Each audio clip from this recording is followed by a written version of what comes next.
வணக்கம் மக்களே, welcome to the venture show. இன்னைக்கு ஷோல நம்ம பார்க்க போகிறது ஹேவோக் அப்படின்ற ஒரு இங்கிலீஷ் மூவியோட ரிவ்யூ. இந்த படம் நெட்ஃப்ளிக்ஸில் தமிழ் டப்பிங்கோட அவைலபிளாக இருக்குது. இந்த படம் ரத்தம் கொப்பளிக்க ஒரு ஆக்ஷன் த்ரில்லர் அப்படின்னே சொல்லலாம். டாம் ஹார்டி தான் இதில் லீட் கேரக்டர் ப்ளே பண்ணியிருப்பாரு. பகை, துரோகம், பழிவாங்கிற உணர்ச்சி இப்படியெல்லாம் இருக்கக்கூடிய ஒரு கிரிமினல் வேர்ல்டு. அந்த வேர்ல்டுக்குள்ளே தன்னோட டாஸ்க்கை நம்ம ஹீரோ பண்ணி முடிச்சாரா இல்லையா அப்படின்ற மாதிரி தான் இந்த கதை போகும். ஆக்சுவலாக நம்ம ஹீரோ டாம் ஹார்டி ஒரு போலீஸ் ஆஃபீஸராக இருப்பார். போலீஸ் ஆஃபீஸர்னோடனே பயங்கர நேர்மை அப்படின்றதெல்லாம் கிடையாது. பயங்கர நெளிவு சுழிவான ஒரு ஆள் தான். இன்ஃபேக்ட் தனக்கு காசு வேணும்னா என்ன வேணா பண்ணக்கூடிய ஒரு நபர் அப்படின்ற மாதிரி தான் காட்டியிருப்பாங்க.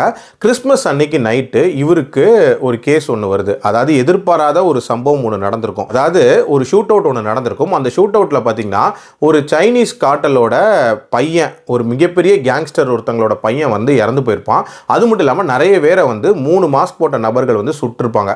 இந்த இடத்துல இருந்து 2 நபர்கள் மட்டும் தான் எஸ்கேப் ஆயிருப்பாங்க. அதில் ஒன்று சார்லி, இன்னொன்று மியா அப்படின்ற பொண்ணு. இதில் சார்லி அப்படின்றவர் வந்து ஒரு ஃபேமஸான பொலிட்டீஷியனோட பையன். லாரன்ஸ் அப்படின்றது அந்த பொலிட்டீஷியனோட பேர். இந்த லாரன்ஸுக்கு கீழே தான் நம்ம ஹீரோ இதுக்கு முன்னாடி ஒர்க் பண்ணிட்டு இருந்திருப்பாரு. ஸோ தன்னோட பையனை எப்படியாவது காப்பாற்றி கொடுத்துரு அப்படின்ற மாதிரி ஹீரோ கிட்ட கேட்குறாரு. அதுக்காக ஹீரோவும் ஒரு டீல் பேசியிருப்பாரு. ஸோ அந்த பையனை அந்த கேங்ஸ் கிட்ட இருந்தெல்லாம் எப்படி காப்பாற்றுறாரு அண்ட் டுவர்ட்ஸ் தி எண்ட் அவனுக்கு என்ன ஆகுது, இவருக்கு என்ன ஆகுது அப்படின்ற மாதிரி நிறைய விஷயங்களை சொல்லியிருப்பாங்க. இந்த படத்தில் எனக்கு பிடிச்ச விஷயமே இந்த படத்தோட நரேஷன் தான்.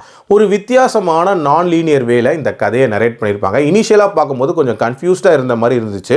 பட் ஒரு கட்டத்துக்கு மேலேயே ரொம்ப தெளிவாகவே வந்து எல்லாத்துக்குமான விடை அப்படின்றத சொல்லியிருப்பாங்க. அதுலேயும் இதில் இன்வால்வ் ஆகியிருக்கக்கூடிய அந்த மல்டிபிள் கேங்ஸை பற்றி எக்ஸ்பிளைன் பண்ண விதம். ஃபர்ஸ்ட் திங், அந்த மாஸ்க் போட்ட 3 நபர்கள் யார், எதுக்காக இதெல்லாம் பண்ணாங்க அப்படின்றதே ஒரு இன்ட்ரெஸ்டிங்கான விஷயமா இருந்துச்சு. அண்ட் இதில் அடிப்பட்ட அந்த போலீஸ் ஆஃபீஸர் யார், அவங்களுக்கும் இந்த கேங்குக்கும் என்ன சம்பந்தம் அப்படின்றதுமே ஒரு நீட்டான கனெக்ஷனாக இருந்துச்சு.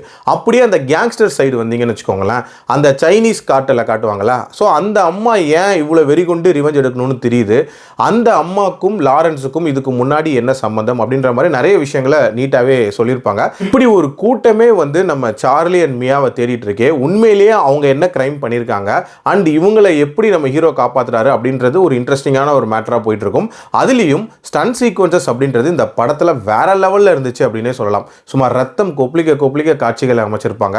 இன்ஃபேக்ட் ஒரு சில இடங்களை நமக்கே மெய் சிலிர்த்துரும் அப்படின்னே சொல்லலாம். ஸ்க்ரீன் பிளேவுமே எந்த விதமான லாகும் இல்லாமல் பேசியா போகும் அப்படின்னே சொல்லலாம். டியூரேஷனுமே பார்த்தீங்கன்னா 1.25 மணி நேரத்துக்குள்ள முடியக்கூடிய ஒரு படம் தான். இந்த படத்தில் எனக்கு பிரச்சனையாப்பட்ட ஒரு விஷயம் அப்படின்றது அந்த கிளைமேக்ஸ்லாம் இவங்களோட கன்வீனியன்ஸ்க்கு அமைச்சிட்டாங்களோ அப்படின்ற மாதிரியான ஒரு ஃபீல் இருந்துச்சு.